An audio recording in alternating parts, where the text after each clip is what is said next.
Dans un nouveau numéro du podcast de Gala le jour où tout a basculé, Frédéric Beigbeder s'est confié sur ses addictions et a évoqué le train de vie de Pierre Palmade, similaire au sien fut un temps. Connu pour son franc-parler en toutes circonstances, Frédéric Beigbeder n'épargne personne, ni même sa propre personne. À 57 ans, l'écrivain est d'avoir vaincu ses anciens démons, qu'il sait pas très loin.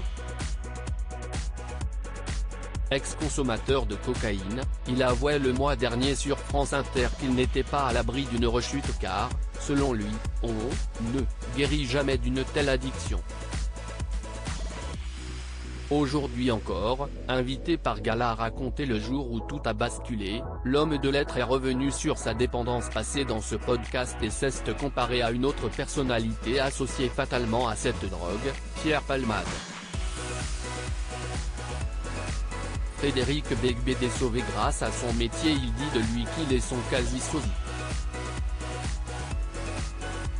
Le critique littéraire et l'humoriste, à l'origine d'un accident de la route mortel en février dernier, se ressemblent physiquement, estime Frédéric Beigbeder. Mais pas mentalement. En effet, s'il trouve que si est quelqu'un que de très drôle et très intelligent, il constate qu'il est également très fragile.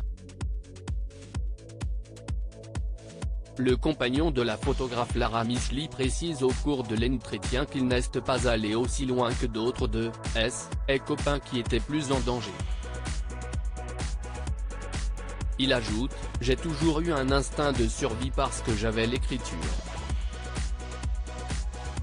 Il remarque ainsi que le metteur en scène qu'il a un peu connu n'a pas eu, lui aussi, une bouée de sauvetage.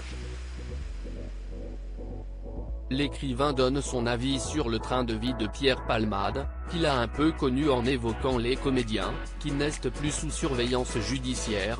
L'auteur d'un nouvel ouvrage analyse « Je ne sais pas s'il n'a pas manqué à un moment d'une structure. Si est aussi le sujet de mon livre, Confession d'un hétérosexuel légèrement dépassé, cette vie chaotique, sans limite, elle est invivable en fait, ça mène nulle part, c'est invivable de tout le temps, tous les soirs recommencer cette fête, qui est une fuite, déclare l'essayiste qui utilise sa belle plume pour écrire ses mots ou échapper à la réalité de manière saine. À lire aussi quand la confiance est rompue, c'est irréparable. Frédéric Beigbeder revient sur son embrouille avec Thierry Ardisson.